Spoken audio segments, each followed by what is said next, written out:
it, folks. That's what it's all about. The red, the white, and the blue. For the boys in blue. Yeah. Boys in red and the boys in white. We got that our would be medical different for the white. We got firefighters for the red. I was thinking the red and white and Russian armies.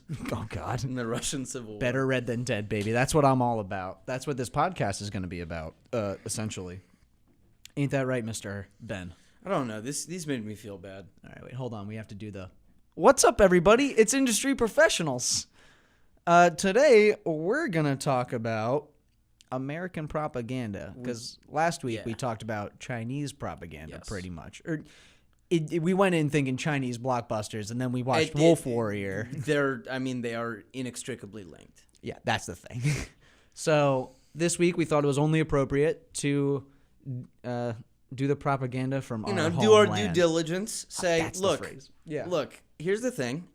I'm not afraid to look inward, and if we find that, I'm not afraid to find that maybe America, we might do some unsavory things sometimes too.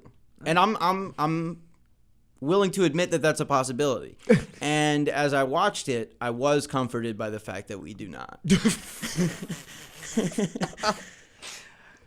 Okay, so the movies we watched are Lone Survivor, the Mark Wahlberg and what Peter year was Berg this? joint. That was 2013. Okay. Then we got London Has Fallen, the Gerard Butler, Aaron Eckhart joint. And then, Wait. And then the 15:17 to Paris. Clint Eastwood joint. And that's an Eastwood joint. You know what it is. And that came out in 2018. Roland Emmerich joint. An Emmerich joint, yeah. So yeah, we got 3 very patriotic movies today. Each with a very, very heavily laid on their agenda. Yes, but at the same time, all pretty different. Yeah, I'd say. totally. I would say they apply. I actually don't know about that. I was gonna say they appeal to a different. They each appeal to a different type of person, but I don't think that's probably. I think anybody who thought Lone Survivor was cool will also think London Has Fallen is cool. Or anybody who thought London Has Fallen is cool will think Lone Survivor is cool. Well, no, because there are military nerds who would like Lone Survivor That's what because of all the. You heard me rephrase it, right? I said anybody who likes London Has Fallen will also like Lone Survivor. Oh, but not the other way around. I started with the other way around and realized Gotcha. I was mixed Yeah, up. because I guarantee you, there's a lot of people who would be watching it and being like, oh, "This isn't even realistic representation of how tactical operations are executed." Yeah, I agree. That's why I rephrased. Yeah. So we're going to start with Lone Survivor. It is the first of the Mark Wahlberg and Peter Berg movies. Peter Berg is a director who directed like The Kingdom and other. A lot of these. He also directed Battleship, Hancock, The Rundown, why Friday Night Lights movie. Weird. Okay. Yeah, no, that's the thing. He's got a varied background. Okay. And I think he's also an actor in some stuff. But yeah, he's as of recent, he's been directing these. Since Lone Survivor, he's only directed movies with Mark Wahlberg, and it goes Lone Survivor, Deepwater Horizon, the BP oil spill movie, Patriots Day, Yes. the movie where local cop Mark Wahlberg stops Hero. the Boston bombing or something, and then Mile 22, which was the first real flop in the bunch, where I think he's in Southeast Asia on a 22-mile road that's dangerous. Yeah. We decided not to go with that one because Lone Survivor fit our narrative. Yeah. So yeah, it is incredibly patriotic in the sense that the soldiers have no choices. They either have to kill these people or they're screwed. I mean, that's just sort of the thing, is because it's the way that these are all, or that modern day soldier movies are framed is very rarely with that self-criticism in mind. It's always the only choice you have is the choice we make every day to put our lives on the line, to push it that much harder, to be even more brotherhood than you thought possible, to run really fast at the break of dawn, this is friggin' the perks of being a wallflower. Are you reciting the line that the rookie has in the movie where No, he's like, I've watched whales have sex. No. I've been here. I've done that. The movie begins with just a lot of very beautiful male bonding. Well, no, the movie begins you're right. by just telling you how the movie's going to go. Yeah. They don't leave anything Well, to I the mean- imagination here. They're like, hey, Mark Wahlberg is in this opening scene of him getting rescued as the lone survivor. You know what I kind of feel like this is? I feel like this is to like American nationalism in the same way that like the Passion of the Christ is to like American Christianity, where it's like you're into that vibe, and the type of person you are is you're like, I want to see this story about the soldiers that all got killed except for the one. Like, I want to see how grueling and like they're all gonna get shot, but it's like for their brothers. Yeah. Okay. And like, you know, they all got their sort of it was like almost a horror movie setup where like, you know, that they're getting picked off one by one. Yes. But you're in it to be like, oh, the sacrifice. Yeah. Let's just go through the plot. So 4 soldiers, Mark Wahlberg, Taylor Kitsch, Emil Hirsch, and Ben Foster Yeah. are part of like a squad all run by Eric Bana. Yeah. Oh, I forgot about the helicopter scene. And another person is present that we're not going to mention yet. Oh But my let's God. just say Here's the thing. There's a How many people know that guy? like millions probably. But Oh yeah, just, that's like, true. But it's all like he's a social media influencer. Yeah, We'll yeah, get into yeah. how he got in yeah. there. You'll never guess who. But, Actually, though, like I would have never guessed it. oh but my yeah. God, that was a crazy pick out by Joe. Let's That just was say insane. who it is. Okay. I hope people out there are familiar with Instagram social media influencer, entrepreneur, triple threat, Rich innovator, provocateur, Playboy. billionaire playboy, Dan Bilzerian. He is most known for being jacked, being And incredibly being ripped, on yachts with babes in bikinis. taking like pre-workout a lot. Yeah.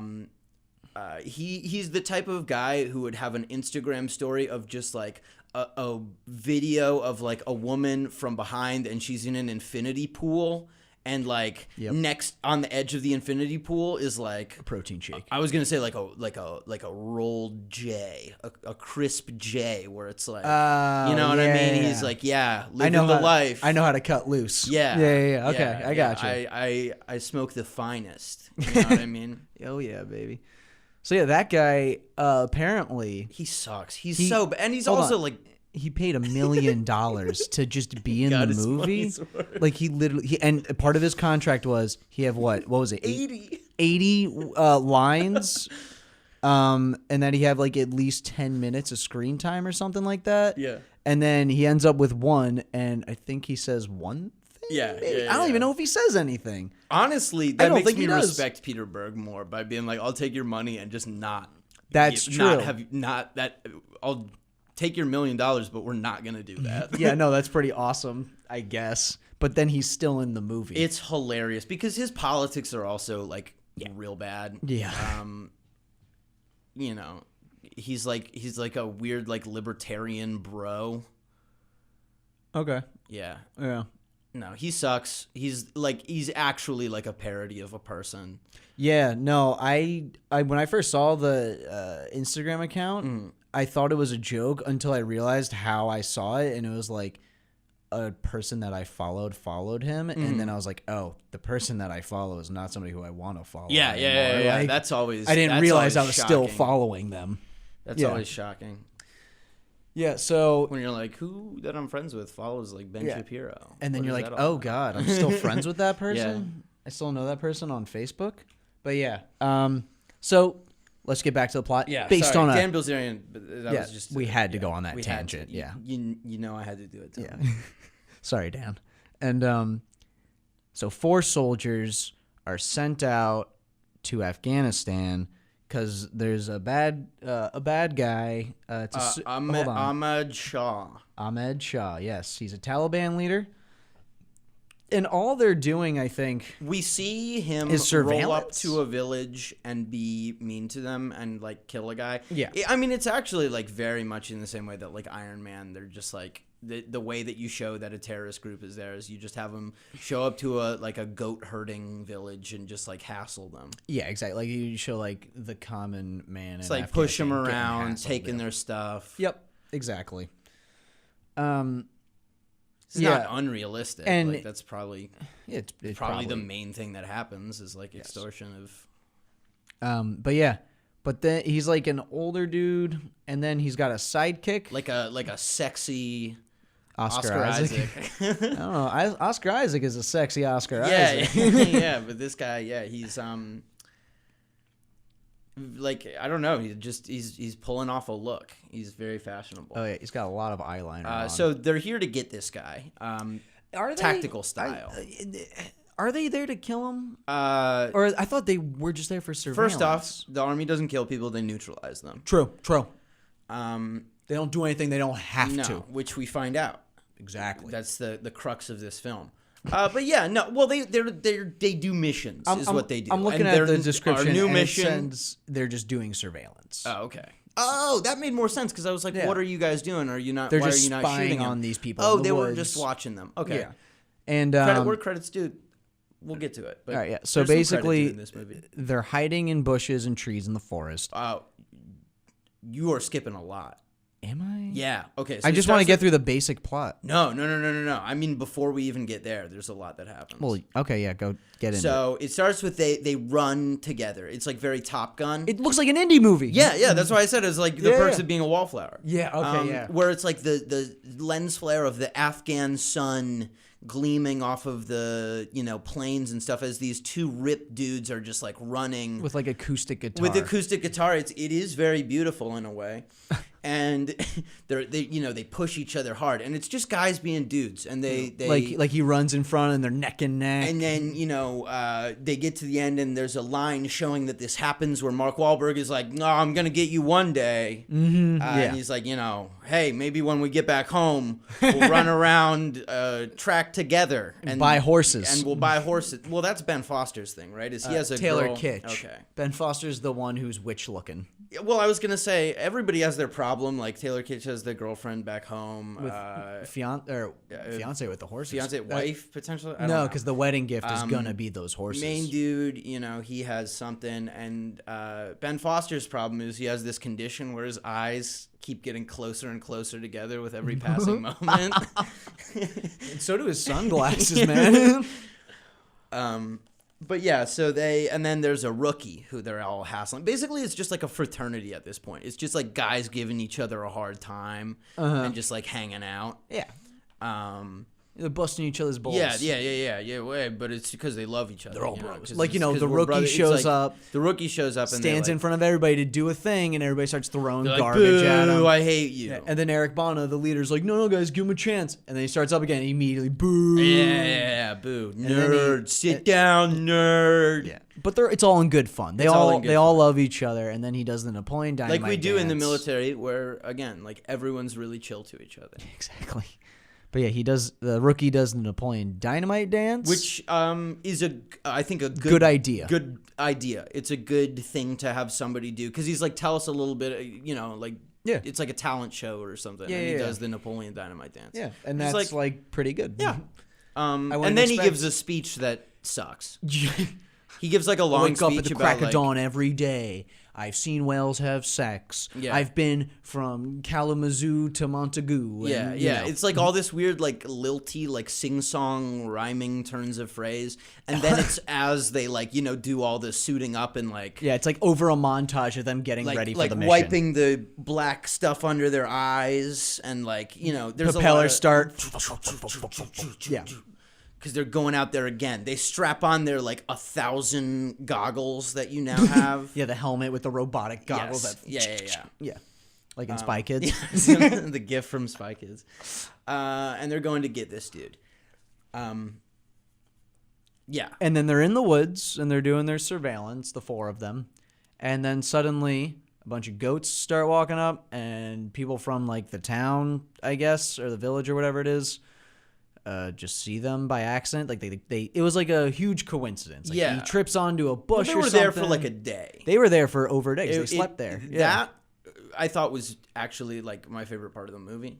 I thought was actually because it good. was accurate and in it, that and sense. it was like tense. It was like a worse version of the sniper scene from Hurt Locker. That's Where true. he's just like sitting there and like the dude has to bring him a juice box. Oh right, yeah. But like just the like the sound design was really good. We talked about Sound design is the best part of this movie. yeah, and they were all just like sort of sitting around in these. It was woods tense waiting for something to because happen. they all had guns and they're in positions, like spying on the people through lenses. And we thought they were trying to kill people, not doing surveillance. So we were like, "Oh my gosh, this is really tense." And then it happens for like another. Well, but 10 you don't minutes. know. I mean, you don't know. It Like, was still what, tense. Yeah, no, I thought it was. I thought that was good. And I liked the realism of there's a lot of downtime and stuff like this. Yeah. Okay. Yeah, that's true. Yeah. That's they get discovered, and then They get discovered by an old some man, shepherds, an old man and a kid. an old man, like probably like a 20-year-old Sure. dude, and then like a 13-year-old kid. Yes. And the old dude is just like he's looking for no trouble. You see, Yeah, because yeah, also one thing about this movie. Nobody in Afghanistan has any subtitles. Whenever they talk, you just don't know what they're saying. They It's- don't, It's essentially the same of having. It's almost worse as having a faceless villain because you're given enough context to be like, all right, I kind of get who these people are from just based on like where they're literally from. Mm-hmm. But then all you know is that they're evil and they're from this country. Yeah. You don't know any of their motives or whatever they're saying up until the very end when it's absolutely needed that Yeah. the good guy from Yes. Afghanistan speaks and it's like you see what he says. Yeah, and hated I that. do think the idea of there being a language barrier is a fine thing to do if you Yes. do it in a conscious and interesting way that says something. Yeah. But what this is doing, because it breaks it for a handful of important moments, it's saying, what do they have to say? It's not important. It's not important. They're the baddies. It's not important, and then we get to just project all our stuff onto them. Like, for example, when these guys show up and they're like,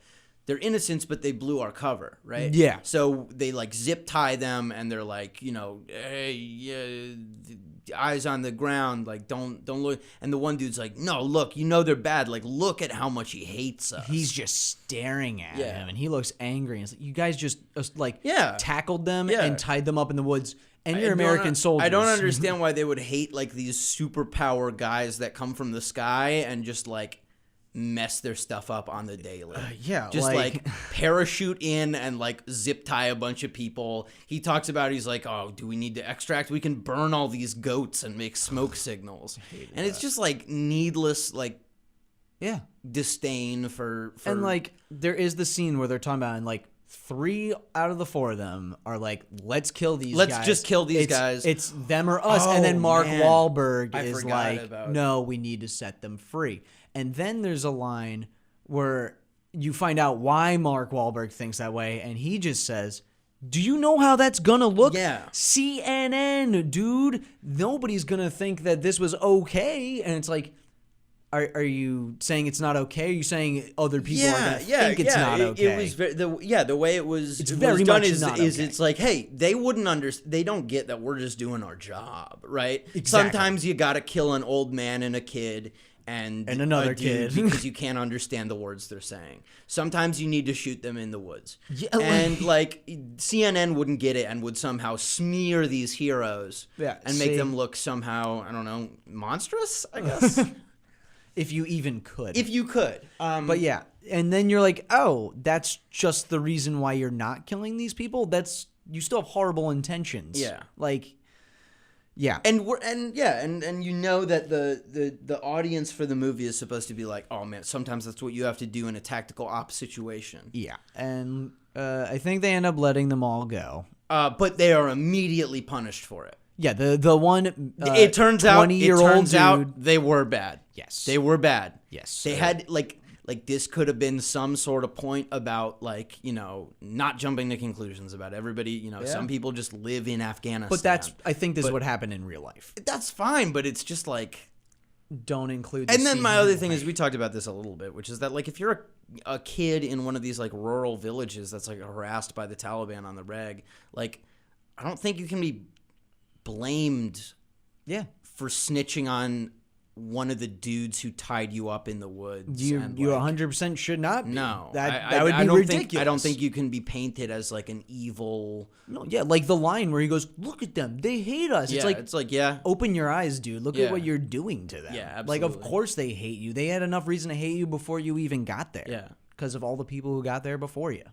Like, have fun explaining the war in Afghanistan to like a farmer in the foothills of like the Afghan mountains or whatever. Yeah, like exactly. Like, be like, well, you need to understand that there are certain like that there's been a war on terror, and well, there are Dude, also 9/11 certain, happened, you there's guys know oil. about that, right? There's course you strategic do. interests in the region. I don't know if strategic interests. Yeah. I don't.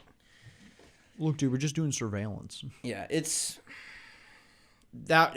I think that was the like A lot of the really frustrating thing to me in that movie. a lot of like the like context and like the general, I don't want to say world building because it's supposed to be our world, but Yeah. like that sort of stuff, it just all bogs the movie down so Yeah. much and makes the message of the movie like pretty bad. Yeah, Yeah, I think that the and it's action, completely unaware. I think the action in this movie is often boring, sometimes goofy, but sometimes it was good. Sometimes it well was done. It was tensely, when what's his face gets shot in the head. when he gets shot in the head, when they round the corner and they see all the people on the ridge. that was like and very, it's just it was silence. very good. Yeah, that was I mean, alright. I don't.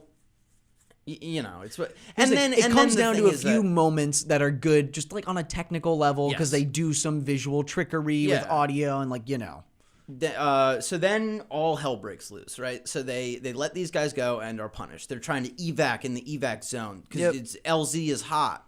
We got to do a QRF on the, there's a lot of lingo. There's a lot of lingo because if you're watching this movie, you're in the know. Yeah. You're Except for when they basically- explain it to you. Yes, they explain it to you, but it never. You don't want to feel like you're being taught. You want to feel like You're just shown a screen Yes. that says the yeah, abbreviation. it's so funny. That's so funny that they say an abbreviation and then show what it means. Yeah.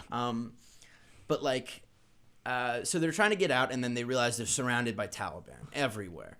And that's yeah. the thing is because if the army is great and doesn't do wrong, which is the message of this film, then how do they mess this up, right? How do they lose to like a bunch of guys with like rinky-dink, AK-47s and whatever. Yeah. Like how do you depict these guys losing? And the answer from like a nationalist angle is always, well, they win because either like there are too many of them or they tricked us because they aren't honorable like us. Yeah, and this is sort of both. Yeah, the 4 Americans probably kill like a total of 20 Taliban. Yeah. Whereas just 3 of these It's guys like die. it's like the end of Hot Fuzz, but with Taliban instead of old people. Yeah, exactly. Actually, the next one really is because it turns. We'll get to it. Okay, but, we'll talk yeah. about that. Oh wow, you're right. Yeah. Oh no. But yeah, So they're just and then it just becomes a really extensive shootout in the woods where it's just like suffering porn for the next 45 minutes like of Mark Wahlberg has to put a piece of shrapnel back in his and leg. it's all people doing like harsh things to themselves and being like Spits flying out their mouth, spit. snot. There's I'm covered in like blood and dirt. Yeah. At one like everyone's getting shot in the feet, which like I do like the idea of being like it's a little like more realism of like a big thing is people get hurt like falling down a hill and it's just like that's really bad. Okay, That was funny, I though. want to talk about there's like a 30-minute span where there are just like extensive scenes of people falling down a mountain, like a la Hot Rod style. As soon as it happened, I was like, "This is It Hot really Rod. This is was. literally Hot It Rod. just it's kept just going. Hot Rod times 3 because there's 3 people. It was so funny. I loved it. And then it happens like again after 10 minutes, and then again like. I don't know. You kind of can't make this stuff up. Mark Wahlberg falls down a cliff and then hides under it to hide from the Taliban. He hides under it all night. falls asleep. All of his brothers sort of get their deaths one by one. Heroically, I should say. Yes, Taylor absolutely. Kitsch specifically on that mountain with the CGI sunset. He like hands off his last clip to Mark Wahlberg and he's like, "Take it. I want you to tell my wife that I died a hero." And he's like, "Yeah, buddy, I can tell her, but you're gonna be there with me. Yeah. you can tell her. You can tell her that you died. can tell her. Also, Mark Wahlberg, trying to be emotional and serious, just ends up with because the whole time he's talking with Mark Wahlberg He was like, voice. yeah, you know? yeah. I'm you talking know, Mark hey, Wahlberg, hey, bro. maybe next time, buddy. I'm gonna And when he's seriously acting and getting emotional, he's all high pitched. It's and such a nasally. night and day. It's bizarre. It's very strange and very noticeable, and you can tell the moments when they're like, "Mark, I really want you to dig deep here," and he's like, we're gonna get out of here, buddy." Because the thing is, every Mark Wahlberg movie I've seen, he's always talking like this. Like, he's talking like Mark Wahlberg. Every time I do Mark Wahlberg, it's just the Andy Samberg, Mark Wahlberg talks to animals sketch from like 15 years ago. Sorry. It's just it's like very dumb. Was this but Mad TV? No, this is the other one.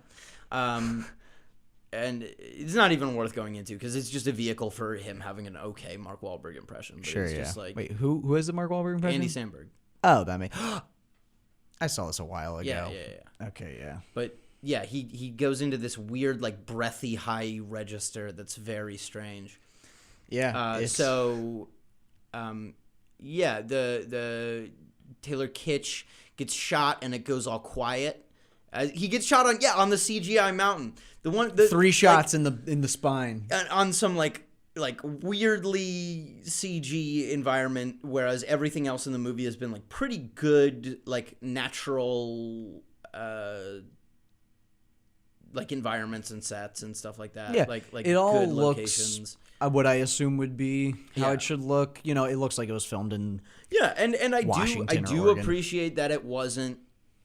I don't know, Afghanistan. It was probably a desert. Yeah, Like I always yeah. appreciate that when The setting is accurate. is accurate because we just especially when it comes to like Stereotypes. the Middle East, right? Yeah. It's like a whole region of the world that it's okay to just like get confused about like countries and like types of people and environments, and it's like it's a massive area with like billions of people living there. Yeah. Yeah.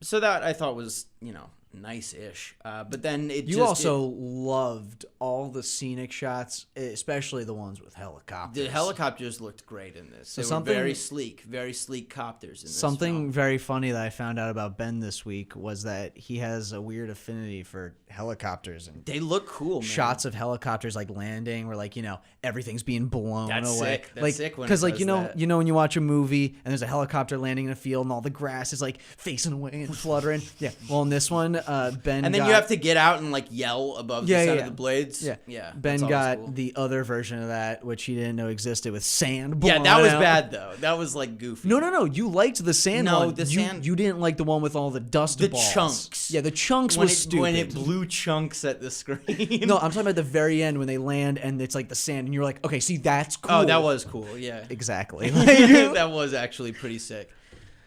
Yeah, I guess everybody has like their thing that they think is cool looking. I guess. And for me, it's that and double-sided lightsabers. But like, he survives. He goes through his sort of suffering, and it really does just feel like the hollow, echo of The Hurt Locker, right? Where there was this movie that was shot in a really different way that had complexity to it and depth to it and like a great deal of tension and sort of this visceral sense of being there in the moment and, the shaky cameras and the... but this is just using all of that, but not knowing why it's doing that. You know what I mean? Like it's making all these decisions because that's what is cool now. Yeah, and they're applying it to like a similar setting almost. A similar I guess. setting, or I guess similar subject matter. Subject matter. That's what I'm looking for. But like a completely different, Completely message different to angle it. on it. Yeah, totally. and just not. Yeah, like using the tropes, but they ring so hollow here. Yeah, this movie feels like the type of movie that's marketed towards like people who buy grunt style merch. You know what that is? No.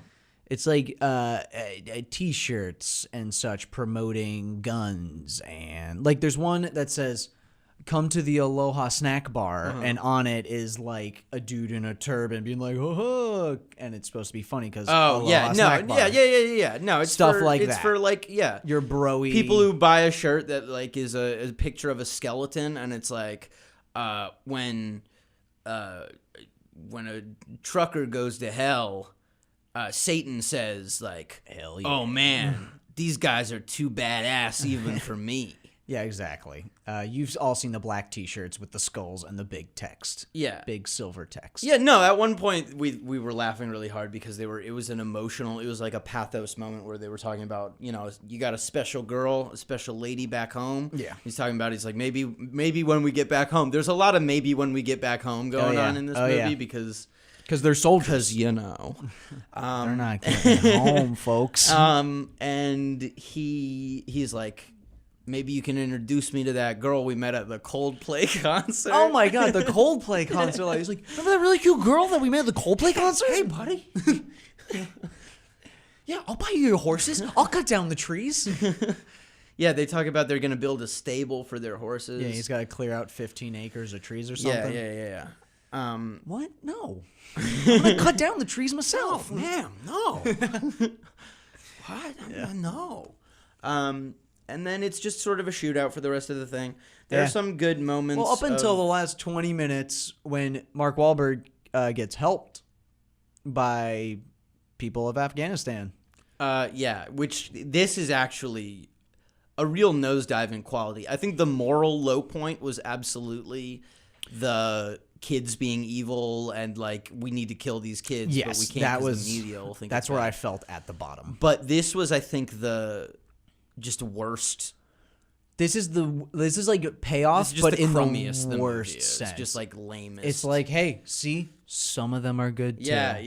And that's literally the message. So he's taken in by an older guy and a kid and the kid from a- Jack and a- Jill. and a precocious scamp of a boy. The adopted kid from Jack and Jill who tapes things to himself. Yeah, so I know you all far- remember. So far is 0 for 2.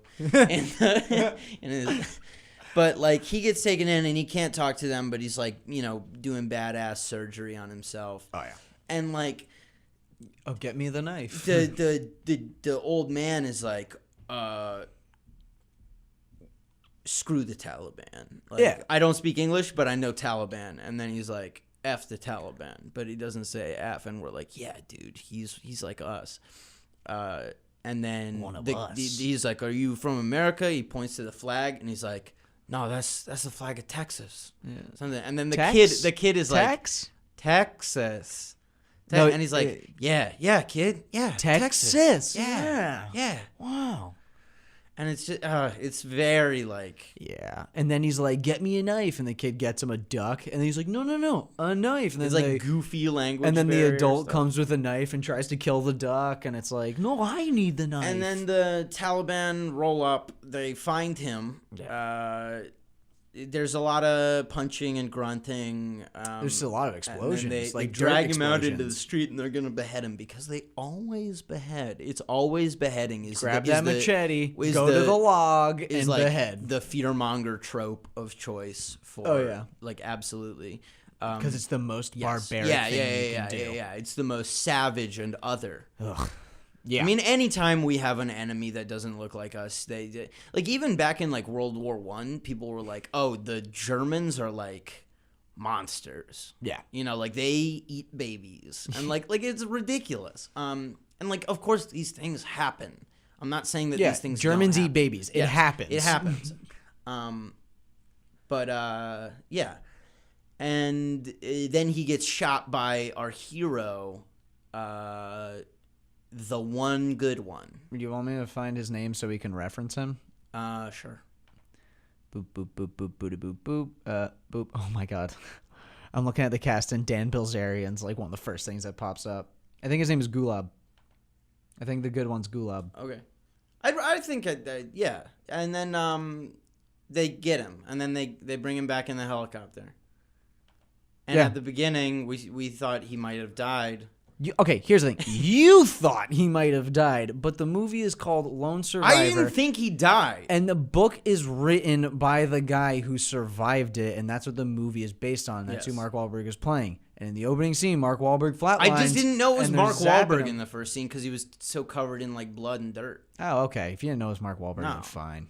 Fine. Some weird Nestle product placement. Pure Life. Nestle Pure Life. Yeah, that was pretty weird. Yeah. It It was really weird. And then like all of these movies, it loves having like little location tags and time tags. We'll to get show, into that like, with the next movie. That this is a movie about precise operations. And Yeah, it's like every time they cut back to the Bagram base. Airfield, Yeah, Afghanistan, and it's like, we know that's the one other place. We're in the woods and at this base. You don't need to tell us every time. Yeah.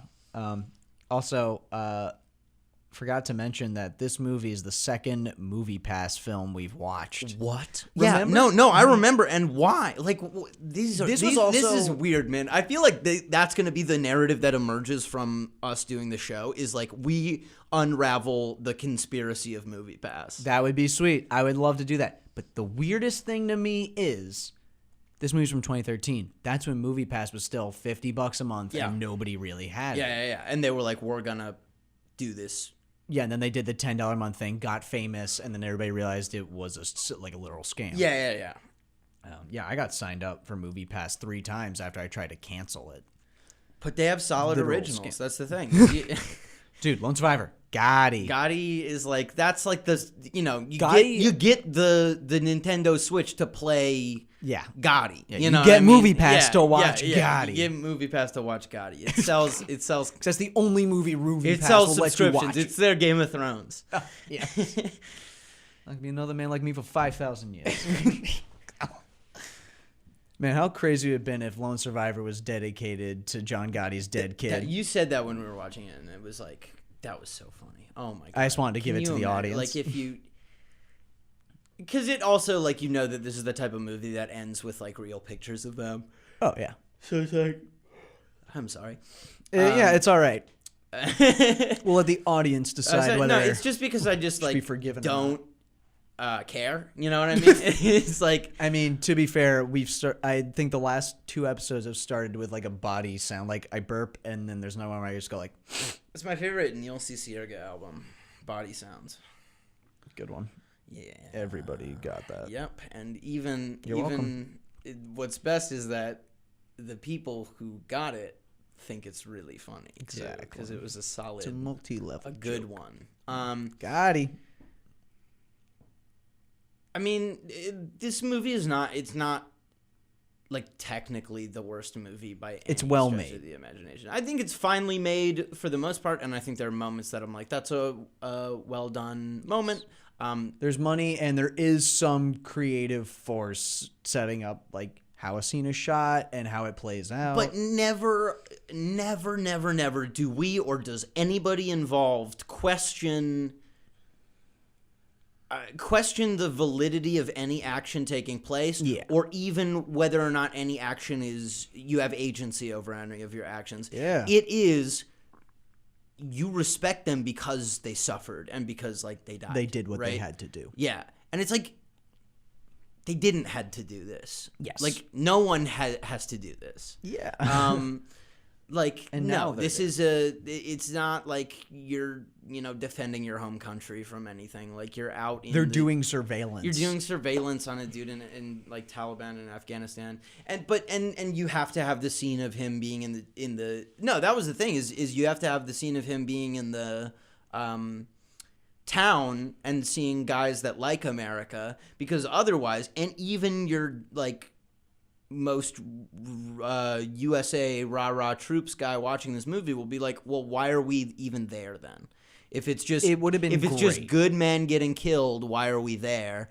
But no, we see that they're like, oh yeah, Nike shoes. I love Michael Jordan. Yeah. Like It would have been great if there was a line just from one of the 4 dudes, and they're like, "Wait, why are we even here?" Like, no, because that never because they're happens. heroes. Because they're heroes. They're heroes because they they're died. following orders, Yeah. and that's all that matters.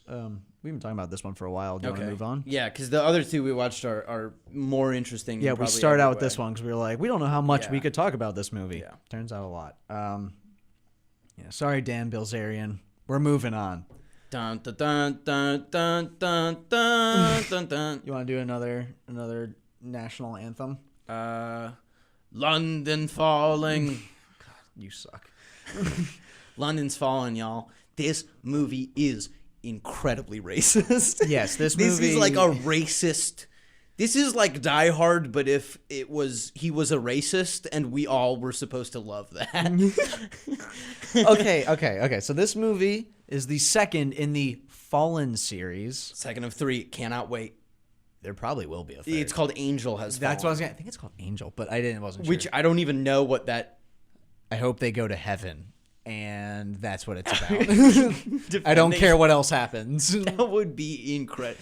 That would be incredible as like. I would love that. That would like. I would go see that in theaters just out of pure like, what?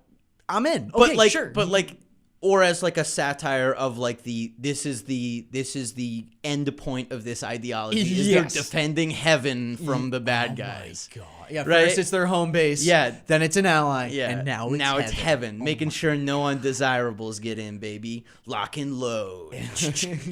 Like that would be incredible. Okay, so Olympus Has Fallen is the movie about Aaron Eckhart's the president. Morgan Freeman is some politician, and Gerard Butler is Aaron Eckhart's personal bodyguard.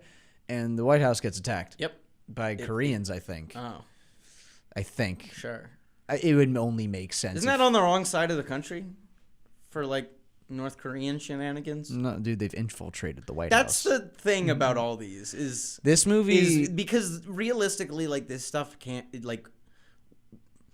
I don't want to say can't happen because law of probability. it happens. Murphy's and, law. Yes, and things do happen, but we are at like such a level of police state and and this movie shows that. It goes above and beyond to show like mirrors under cars and like because over in Europe their anti-terrorism like police state vibes are way more than they are here. But remember, half the police force is in on this. Exactly. Even this is not enough. Yeah, exactly. And if anything, I think it's a little darker than that because the message is not and kind of this movie is never the government needs to be harsher on like terror. It's like cool badasses need to not Be wusses. need to have nothing hold them back. It's Exactly. very like strong man, like Hoorah. machismo, like from inside of you what the right thing to do is. And Yes. it's all about trusting your gut. Yeah.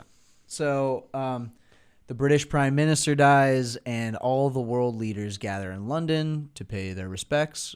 This movie starts out, the opening credits open with, I'm not going to like do it because I can't do it sensitively, but like ambient Arabic chanting. Oh, right. Like prayer. Remember when they're showing you the bad guy while it's still showing you the actors of the movie? Yeah. They're just dumping exposition on you Yeah. in the opening title sequence, which is never a good sign. This is the most dog whistle like Yeah. xenophobic movie I've Yeah, ever seen. totally.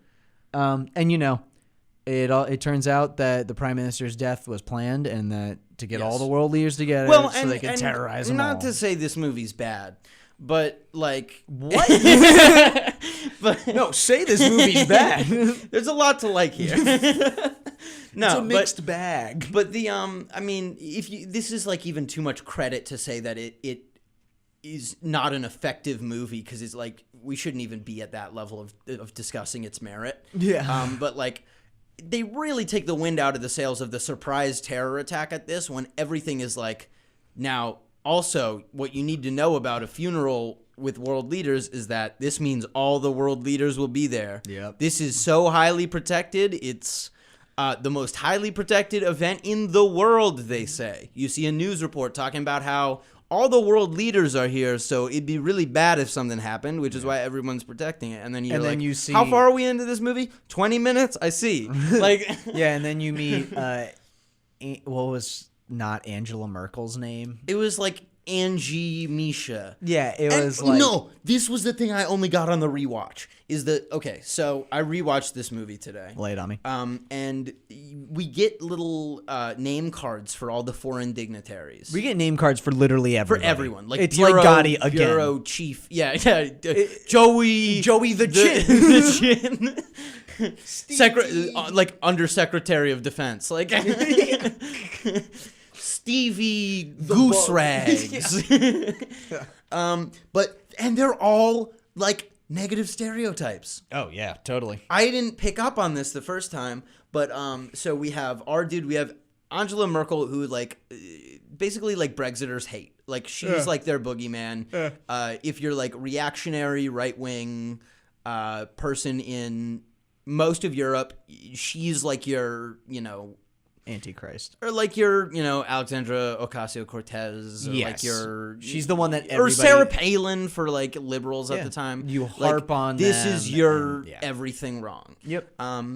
So like, why even have these? It's very weird because it's like, I guess it wants to be ripped from the headlines, but it's just so weird to see like the equivalents of people. So the great ones, the Italian guy is like The leader of Italy. yeah, Okay. he's like an older guy with like a hot young wife who it's not implied, or a hot young lover that it's implied is not his wife. Okay. Where he's like, they're on a roof at Buckingham Palace, and he's like, "Oh my love, like we shouldn't be here." That's who that was? Yeah, it was Oh my it was God. like I only turned 30 once. Mario Luigi, the prime minister of Italy, with his who's like This 30-year-old woman. yeah, which like yikes. The French guy is like she's like, "Sir, monsieur, the car, she is ready to go. We can be there on time." And he's like, "But we don't want to be there too on time, if you understand." And he's like, make them wait a little. Very good. Yes, of course. Right away, French master. Like, it's weird. Yeah. I don't know. Like, Yeah. And then there's also the Japanese president or whatever in a car. Yeah. And they introduce him with a title card just to kill him yeah, he's never. because he's on the bridge. when He's it stuck in falls. traffic the whole time. Yeah, he's stuck in traffic in one scene, and then terror happens, and then you cut back to him, and the And London boy, Bridge does is it falling. happen. Yeah, and he just falls. Boy, does it happens to everything. Yeah. So here's the thing. Except for the Ferris wheel. Except for not the Ferris wheel, which we thought was a thought sure thing. For sure. We I'm thought like, that was Big a- Ben's yes. going, the bridge. Yeah. I'm like, here comes the Ferris wheel. It's rolling through the city. So in a scene so tasteless that it wraps around and becomes goofy, they all get to the funeral, and then the terrorists start murdering everyone. And here's how they did it. The terrorists are disguised as our most trusted protectors. Police officers. The police officers, or bobbies, as they call them in England. Okay. And like ambulance people.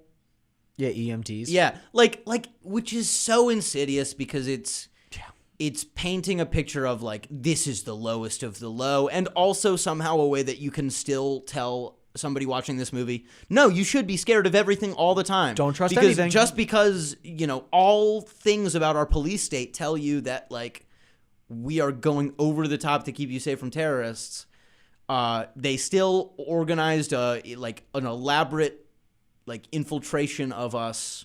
In every industry. Yeah, across the board. Yeah. So, and it's like this movie It's is like Hydra. yeah, it's messed up.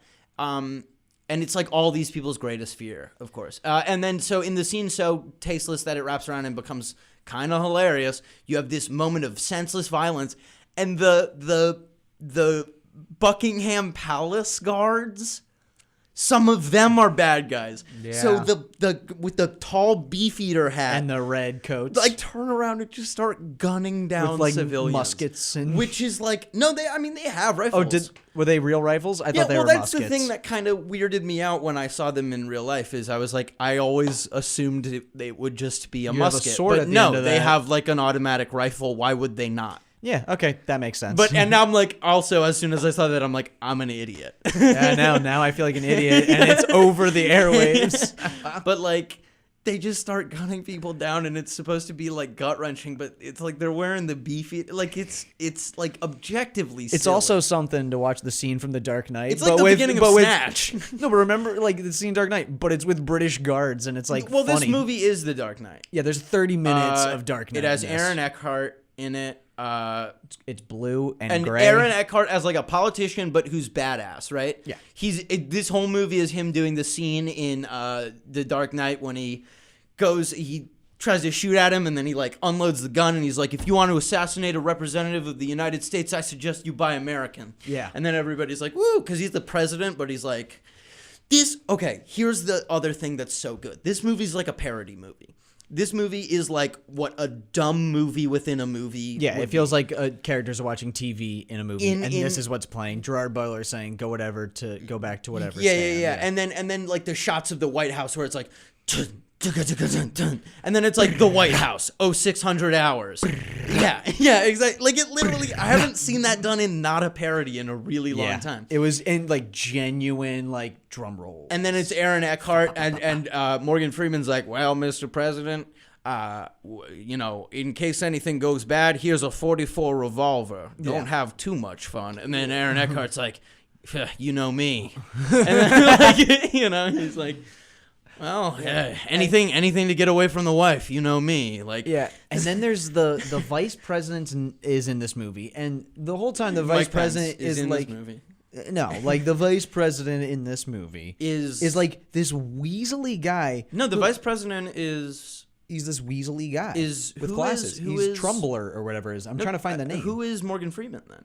Morgan Freeman becomes the vice president. at the Oh, end, yeah. because it's revealed. That that's the. Oh! Okay, so hold on. I'm trying The to. deep state. It's the deep state, dude. It is is what it turns out. Yes. The deep state wants these. It's insane that people believe this. It turns into the vice president was in on this attack all along, and he thought that Aaron Eckhart was just too weak to Yes. carry out the tasks that because need to the get government done. wants. Yes.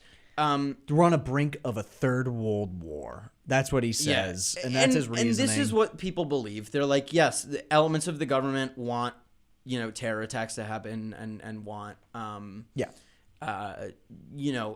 want like usually how it goes is like a white genocide, right? And this has some racist, like deep racial vibes to the entire movie, Get like into it. overtly. And like it is also that strongman thing where it's like the government's bad and can't be trusted. Like everyone's bad and can't be trusted. But the president, who is not good for his presidentialness, but is good for the fact that he can roll up his sleeves and kick some ass when need be. It's very like propaganda. I mean, it's literally propaganda, but it's like cheesy. Like It's also like a case where it's like America has to pick up the slack for everybody else. Yes. Like every other world leader's dead. It's time for America to step in and show them who's So boss. the president also like shoots people in this movie, like unironically. There's a like, scene where he shoots somebody and it's a big deal, Yeah. and then after that, I'm pretty sure he just shoots after more that people. he's fine with it now. And and it's all about the hero is not even the president. It's the bodyguard who teaches the president to be more okay with killing people. Yeah.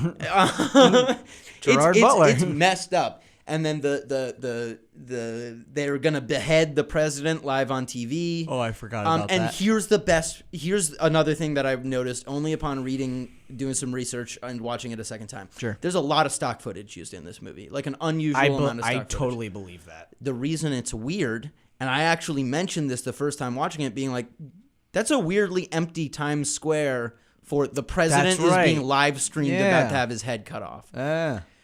All the B-roll, all the stock imagery is like fairly like pedestrians being normal. Yeah. Just people walking down the street, like footage of London, which is very weird when London has fallen.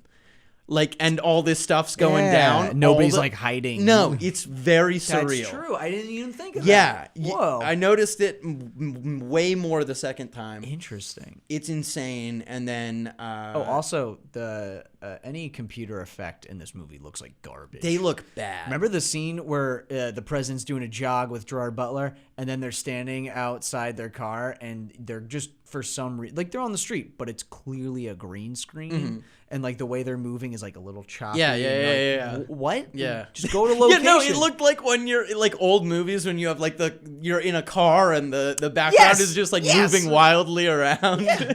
But instead, it's them moving, and it's just like, this looks weird. yeah. Yeah. So, But there was some really really good one single take action sequences in this do you movie, mean? a la Children of Men, where he goes through a gunfight and it's Oh, one no. seamless take. So yeah, this movie loves movie, long shots, it just but it doesn't know how lies. to execute one. Like literally, it'd be like, "Oh, here we go. This is gonna be a 5-minute shot, but it's gonna be comprised of like 30-second Yes. shot. Like Yeah. he'll run into a building and then the smoke will completely cover the screen and turn it black for a split second, and then Like he's stuff out that- of the smoke. Stuff that the compromises you need to make to pull off the illusion mean that what you end up looking at is not even that interesting. Yeah, it ends up It sucks. making It just itself fully sucks. obvious and cheap looking. They have some of the first-person shooter angle where you're seeing through the person's eyes as you're gunning, which I think is actually probably the most like psychological propaganda thing you can do. That's is fair, be like, see, it's just like in your video games. Like, see, it's you who's doing this, and you're the hero. Yeah, it's not saying, isn't this horrifying? And It's then saying, to put isn't a this cool? to put a sick ass point on this movie, when he finally finds the dude, they're fighting it out, and in very much the same racial tone as the end of Wolf Warrior 2,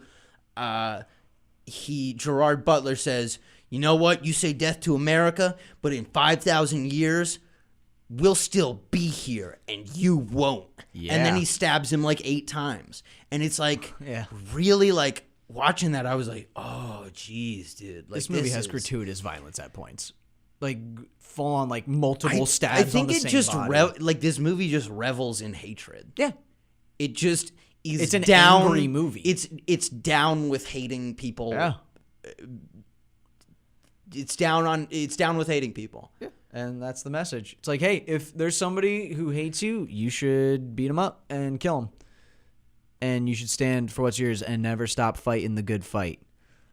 One thing I noticed about all these movies is that there's a line about like the fight. Like Keep reaffirming fighting the your commitment, right? And that's what it is, right? Yeah. That literally, it's hey, we know sometimes you might have some thoughts about if we're doing What we're but doing is ethical. But I want to assure you, didn't you just see the film? Did you see the film? Gerard Butler said, "You got to fight the fight." There you go. So Yeah. It Do you not believe Gerard Butler?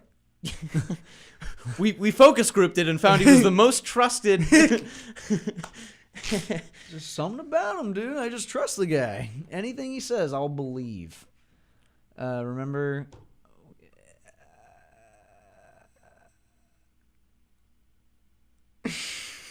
That was. You want to just call it now? It was just it was very bad and like really sickeningly like the person that this movie is meant to create should scare you. You know what I mean? The mindset that this movie It's the director of the movie is not at all No. what I expected it to No, be. it's not. Well, like I would think Peter Berg or something. It's a Babak Najafi. yes. It is an immigrant. An Iranian Swedish Yeah. film director. Yeah.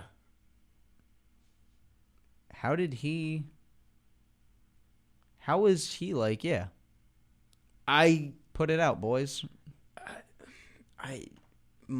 money or like not everyone cares about. That's true. Not everyone cares about like issues of any kind. That's true. Some people just like don't. Yeah. I mean, you might say like, how can you make a movie vilifying like people who look like you when you, coming from presumably a family, know that these are crazy things to say about huge groups of people? Yeah, I don't know. That doesn't make any sense to me. I got nothing. Sorry, guys. I'm shocked right Yeah, now, and I'm a yeah. little speechless. Feels really bad. Jesus. All right. This movie is like bottom of the barrel action movie. I mean, it's not good. Morally There's nothing. bankrupt. Yeah. It's like It's cartoonishly loathsome. yeah, and it's also like where Lone Survivor excelled was like, you know, it had some visuals and some moments that got you just on like a technical level. This movie doesn't even have that. No. It's very generic. It's very slick looking. Yeah, the character arc of the president is that he becomes a badass. Like it's just He so overcomes his fear of not killing people. It's so like, and then he comes home to his wife, who he, and was gonna. He has a baby now. She was pregnant in the beginning. Remember from the beginning? Gerard Butler.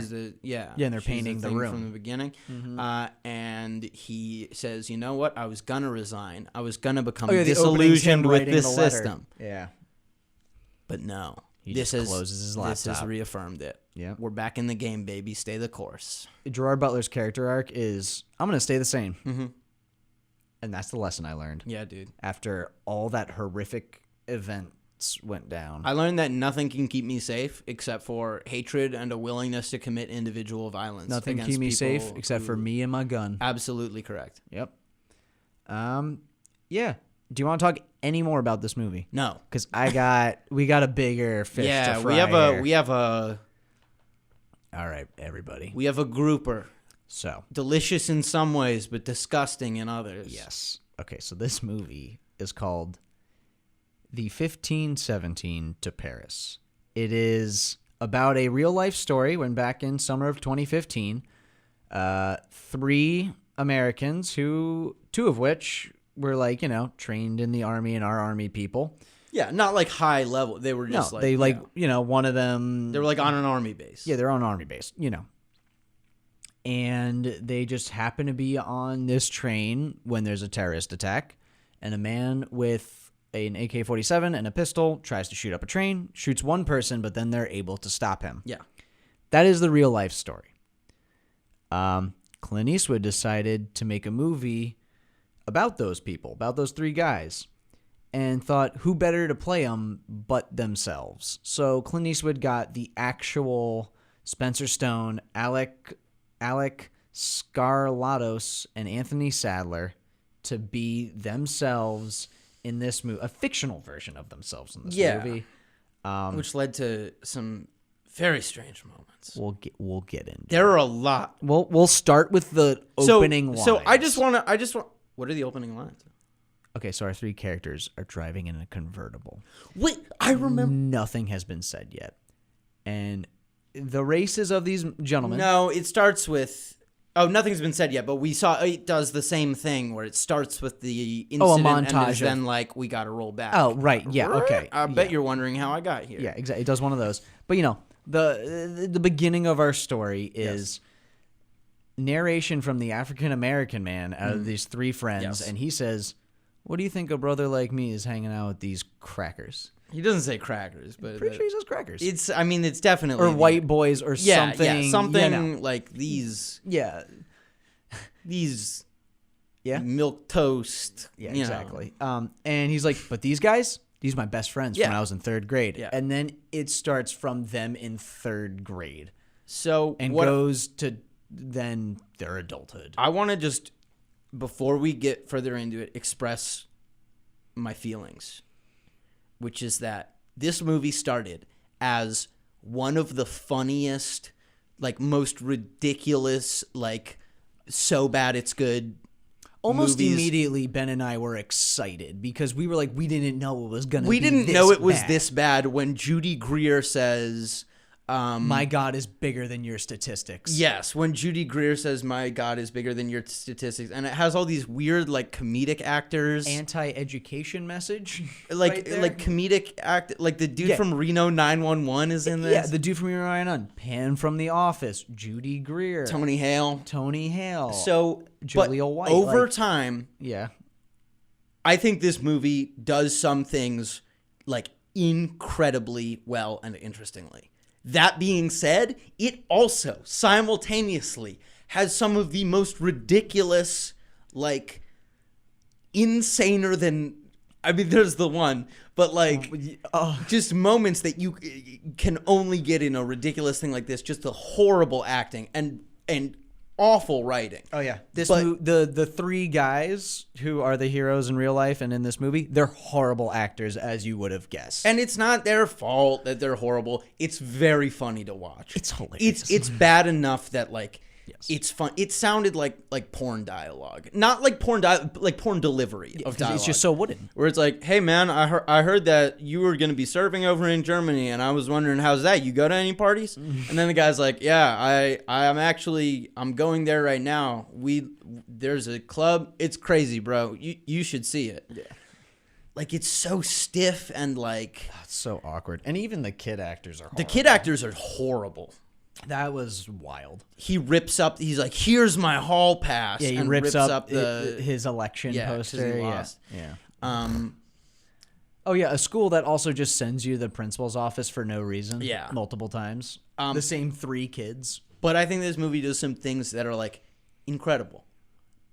How about we just start with the first half? Do you not agree that there's okay, there's moments where I'm like, all right, they're going for something, and all right, that is pretty smart. All right, that is not what I expected to happen here. Yeah. And that's actually better than I would have ever thought. It is this was a gonna way play more out. complicated movie than I believed on the outside. But then the end of it still wraps it all up in the horrible first half messages, and because like the whole thing is that like first half of the movie is pretty much it's focusing on Spencer Stone mainly, the one dude, which with is the shaved very head. weird because Bizarre I choice. realized going to bed last night, then why did it start with the internal monologue of the other guy? I said that during the movie. I was upset about that. That's like in Gremlins.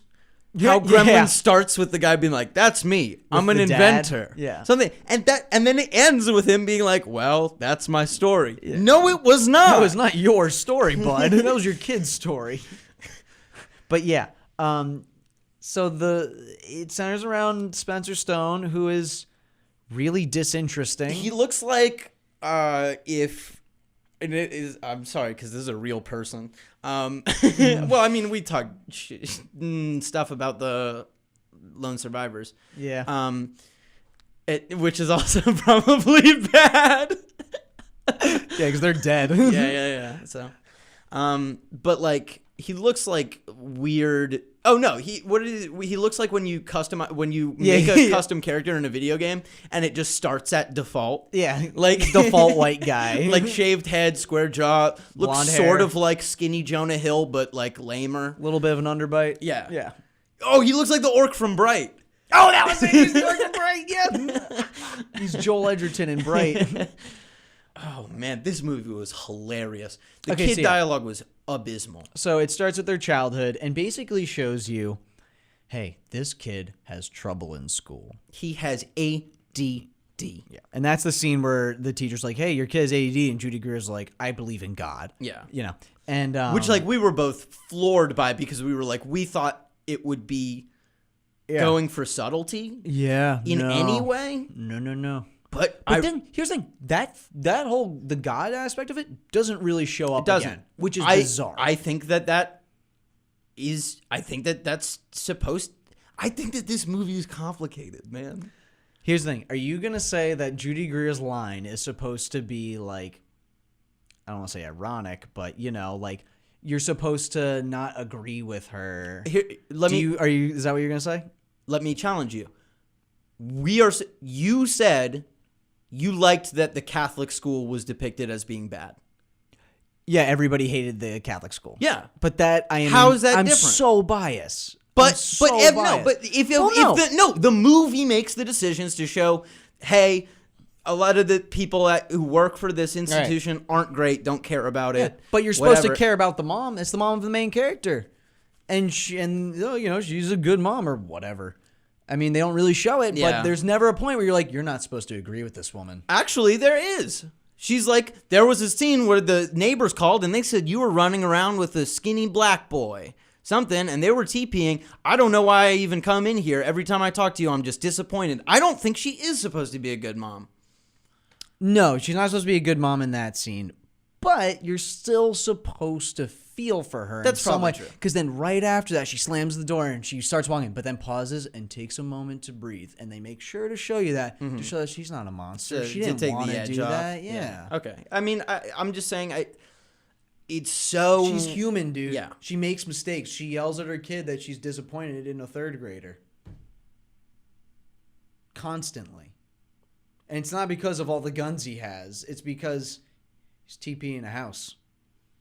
So, yeah, it is weird that this movie is just going through entire people's lives to like go to. It almost makes no sense to do that.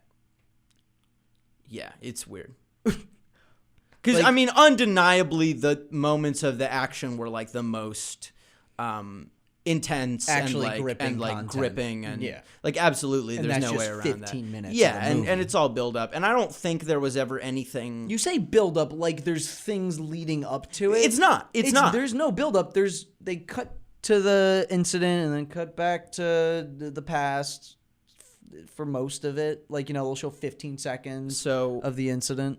I think that they're going. I think that there is an element of this movie that is going for that. That it's not build up. That it is. It's just random that it happened. It's people who were in a place at a time where things worked and they're not. I mean, they're heroes because they like saved people, Yeah. but they're not destined. They're not better They're not, than like, anyone else. untouchable. No, Yeah. not at all.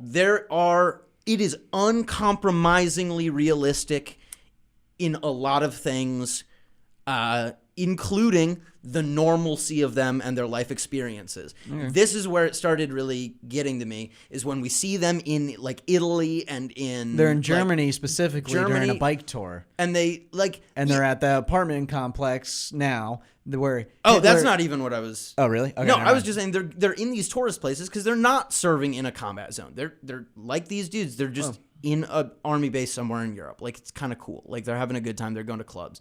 Like, Is this just because you can relate? no, this is because they're doing lame tourist stuff. They're just Okay. doing the lame. You see all the. But you when we're see- watching it, they're are we- walking around with a selfie stick. Are we supposed to think that's lame though? Yeah. I don't think so. No, I we're don't think supposed it's to be like, that. how that's so pedestrian. No. That's so not a movie. You don't make a movie about two guys being like, oh, hey, look, it's the Sistine Chapel and we're walking around with a selfie stick. And like, it's packed and like, no, it's Do you really think the movie was like, hey, these guys are pretty lame, actually?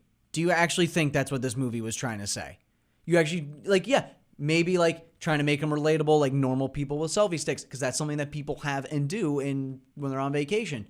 But there's no way that this movie is trying to downplay these guys, in my opinion. Like, yes, there are aspects that show they're just like us, but like Lone Survivor did that too with the horses bit and whatever. Like, and the Napoleon Dynamite bit. There's no actual like, hey, these guys just happen to be at the right place at the right time, and they're not heroes in the way we think of heroes, because the ending is like a montage of them getting the medals of honor. Yeah, that's lame. And there's intense music, and there's a guy reading about how heroic and brave these But- men are, But which is true. They stopped another level of realism that I think grounds it in being a little more mature and not about whatever is like the speech is in French because it's like the prime minister of France at the time is the person. I think that giving was this. actual footage.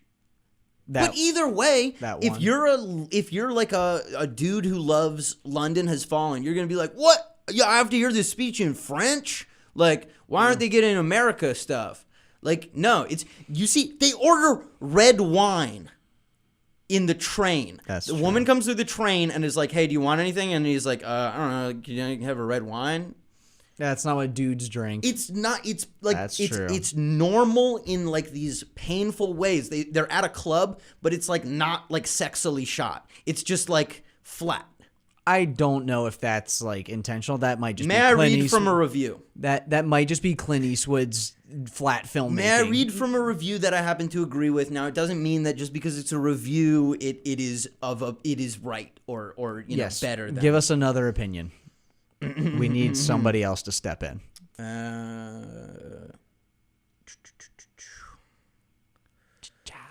The thing to admire about the 1517 to Paris is precisely its artlessness.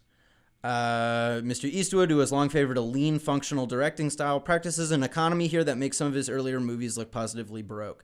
He almost seems to be testing the limits of minimalism, seeing how much artifice he can strip away and still achieve some kind of dramatic impact. There's not a lot of suspense and not much psychological exploration either. Yada, yada, yada. Its radical plainness tinges the entire movie. It is radically plain. But I don't know if that's because they really wanted to make these guys seem boring or whatever. I think there isn't much of a story here, and they didn't know what else to I think show. that's part of it. I think it's like the fact that 20 minutes of the movie, or 30 minutes even, is dedicated to them just touring Europe and going clubbing and meeting random girls that they just start hanging out with and talking to. I hated all that. yeah. And you were like, this is actually pretty good. You know, it's showing that they're just doing normal things. And I'm like, I don't need to see them doing these things, though. You can show that in much simpler ways. And by simpler, I mean more complex ways that they put more thought into. But simple to me. Yeah, go. You're on the mic. Yeah, I think that it is weird because there's moments that make it clear that the people are thinking about these things. The people making the movie, the thing at the apartment complex is, I think, a good example. That's a good scene. Okay, If you want but that implies that the people writing this are thinking about these things a little more than we probably thought at first. But then you get lines where he's just like, I gotta fight the fight, and I know that one day I'm gonna be a hero because that's who I am. Well, it's because these guys are lame. Dude. Well, they're not lame. They're here. You know, they save people. What are you trying to say here, Ben? But like, they're not exciting or like ideologically. They're not. Yeah, I guess they're not unrealistically put on a pedestal. So that's true. And the other thing is that As the much book as that others. this is based on, still which is are. the true story of whatever. That in that book, the guy describes himself as he says about himself, we're not special. We were just some guys lucky enough to not get shot. Yeah. And it's like that's kind of what I feel like this whole thing is it's like occasionally you get, but even that I feel like is lame, is the moments when it's like, now FDR, he had to do something in a crisis. Yeah, like, they're in a those were lame. classroom, That was right? And the lame. teacher has a lesson about doing the right thing, but only in the right moment. You know, all it takes is one moment to stand up and make a difference, or whatever. Yeah. But I think that there's just so many. Let me see if I the have. readiness to act on action or whatever is a trait that these characters remember from third grade and in that moment on the train. Yeah. And I guess it just made me think it's like, but it never gets into the ideology of the bad dude. We don't know who the bad guy is. Yeah. He never says a word, which is fine. I actually kind of like it a lot more than if they were like, this is if he's like, blank and blank, yeah, and he is from here. He's from and here, his and he intentions believes are, this. Yes. I think that was probably the most tasteful part. Absolutely. Is just having the bad guy just be a bad guy. It's just an ominous threat that happens. Yeah. Because, like, it's a no-face villain, but done in the way where there's no context given to who the guy is or, like, where he's from or anything.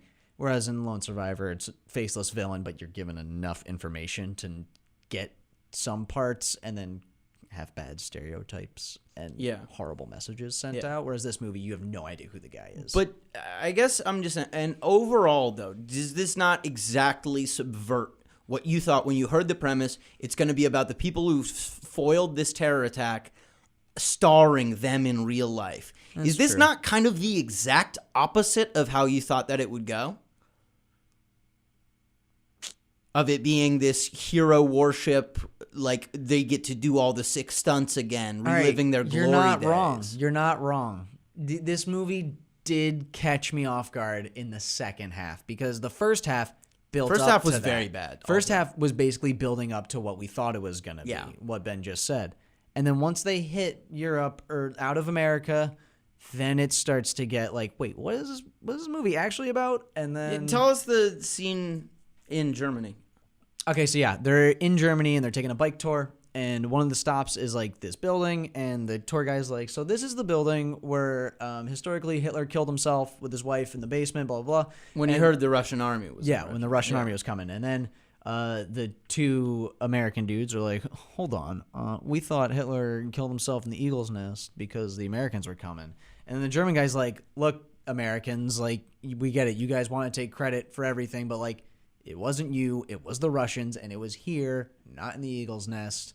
Let's just move on. And that scene was very good because when it started, and he said all the things about Hitler in the basement. I was like, okay. And then the two American dudes were like, wait, didn't he go down the eagle's nest? I was like, oh, great. They're going to be like proven right or something. No, but And then the German guy's just straight up like, no, he's like, you're wrong. He's like, no, actually, you need to get over. Because like, you know, buddy. there's like a thing around Germany where it's like Germans don't like to acknowledge Hitler and World War II. And this movie very much like, no, they do, and they get the facts right. Yeah. Yeah. That was good. Yeah. That was like probably the best scene in the movie. The scene that gave me the most, okay, Yeah. all right, where are you going? Things like that. And then pretty much what happens after that falls in line with that sort of theme and like goes with that notion. Yeah. Up until after they stop the guy. Yes. Up until after Yes. the train incident, and then they're heroes and they're praised and and, they get their medals. and that is what you expect. Yeah, and then the ending is like, you know, pictures of them and their families Yeah, where and they are that's- now. yeah. All that. That's not what I stupid- wanted. But like, it just I thought it was just just really. Shockingly better than I thought, while still being as bad as I thought. Well, and that's sort of the whole thing for me is it's like, so it does at the end of the day have this, is this a propaganda movie? Sorry, everybody. I'm thinking of my answer. I don't know. It's Clint Eastwood. Yes. I'm gonna go with yes, because here's my stance. This came out 2 years after or 3 years after American Sniper, and I think there was a lot of backlash in American Sniper for how propaganda-y it was. And Clint Eastwood still wanted to make his army movies, but was like, how do I do that without being obviously nationalistic and patriotic and such? And I think this is a pretty accurate solution to that. He's trying to water down the propaganda aspects by bringing up new ideas that liberals might catch on to. Well, you know what it reminds me of in terms of its tone is Gran Torino, where Go on. it goes into it with, let's say you're a troops dude, like a big troop fan. Grunt style. Yeah. You go into this, and you went into Gran Torino being like, I can't wait to see this dude lay down a can of whoop ass on these, you know, on these people that don't look like me, on these gangs, on this MS-13 type gang. Yeah.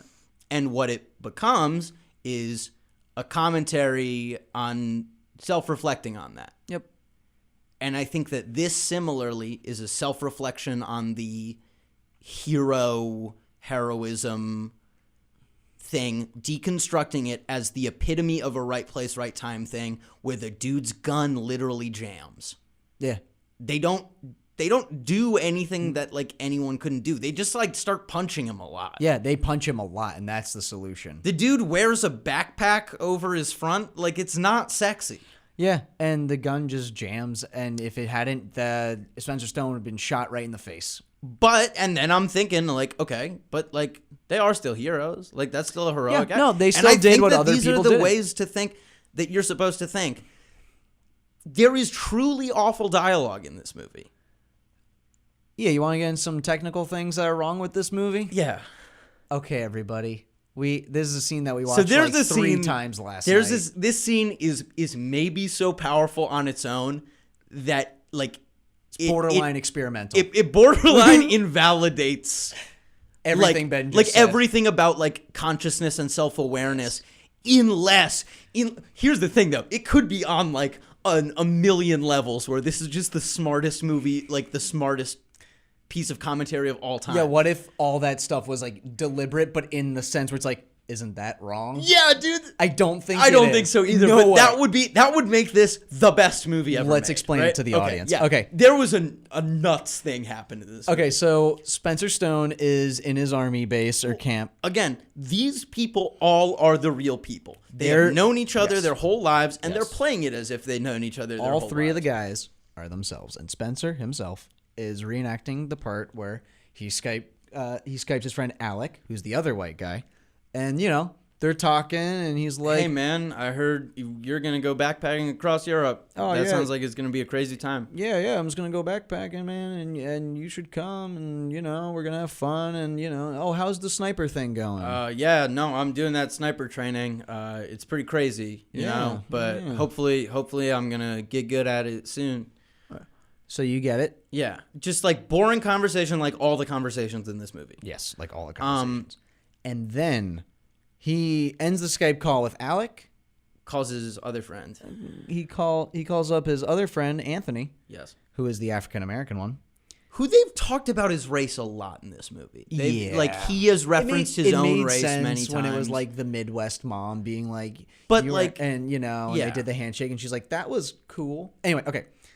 So then Spencer calls Anthony. He's like, hey man, and he's like, immediately something changes. The way he says things, the words he uses. I believe it's referred to as code switching. Yes. Yeah, but he's like, yeah, he's like, come on, yo, son. what's up, my man? Yeah, and how's it going? You gotta get out here, son. Oh, homie, you know that's the truth. Yeah, and we were speechless. He literally he changes all of his mannerisms.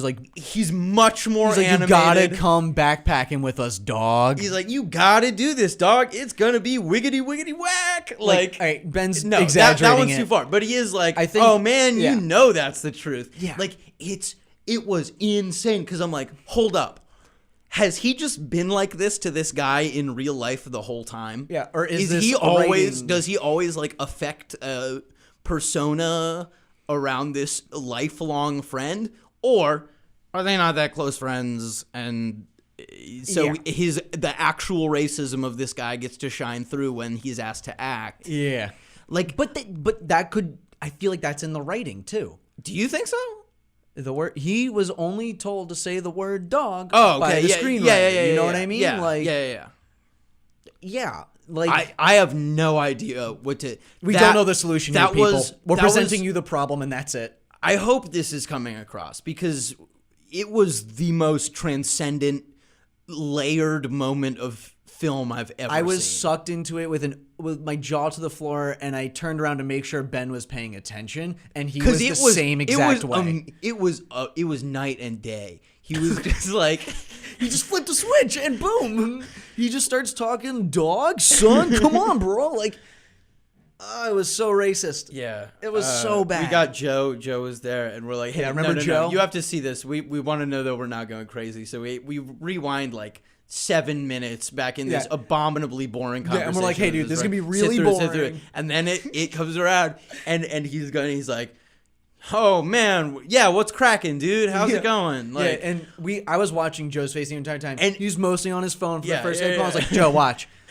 Picks up the Skype call, and I watch Joe's mouth just open a little bit, and that's enough to know Joe is floored. Like, he is like, what? Oh no. And then I think he didn't say a word and left the room. I hope that you can find just that clip online because it's if like you can it's find like it, Nathan For You or something. Like it's like a piece of like Borat or like this is someone. I thought I was being messed with. They don't disconnect. Yeah, there's a wall. Oh my god, it was so funny. It was the most incredible moment of that movie. And you see, there's parts like that make me question. The taste that the angle this movie's trying to take. But I think that's. I mean, isn't that the thing with Gran Torino? It's like, yeah, it's making some points in some places. It's really dumb in some places, and what you end up with is kind of a muddy end product. I remember after American Sniper came out, I know how people typically feel about American Sniper now, but like a week after it came out, people did not know how to feel about that movie. Yeah, it's got good reviews. People didn't know what the moral takeaway from that movie was. Yeah.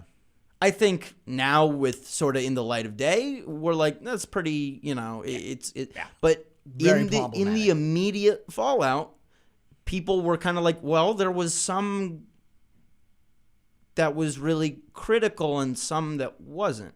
And I think it's just it's just that's and you what think he makes. This movie, I think this movie kind of has the opposite effect of that, is that once it came out, everybody just wrote it off as another American Sniper-esque movie. It's almost not, and I say almost with emphasis because it still is. Yeah, in my and opinion. that sucks. But Sorry. what are you? I mean, but like I'd much rather watch this over American Sniper any given day. because it's also like funny. Like they're incredibly awkward stiffness Yes. and like the scenes of him being like, "Mom, hey, my real mom, Judy Greer, Yeah. like, oh, I'm so mad that I can't join up with the army." Yeah. And just like him like It's also like falling flat while she's trying her best to like support him through this scene. yeah. Oh man. Yeah, it was like a lot of it was probably boring to most people, but to us we were just laughing at bad acting. If you like bad acting, this movie will get you. There were lines that I genuinely don't know if they're supposed to be as lame and stupid and cliche when they're like shooting paintball guns in the woods and he's like, "There's just something about war, man." Ugh. Yeah. But let's say this is a smart movie. Just pretend this is Denis Villeneuve.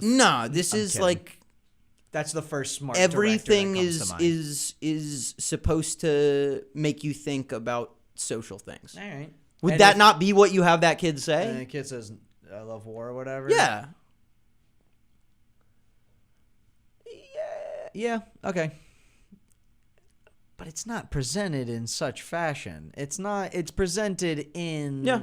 the propaganda. It is. And the kids Yeah. are loving war, and that's what they grow up to do, and that's what ends up making it so they can stop the bad guy. Yep.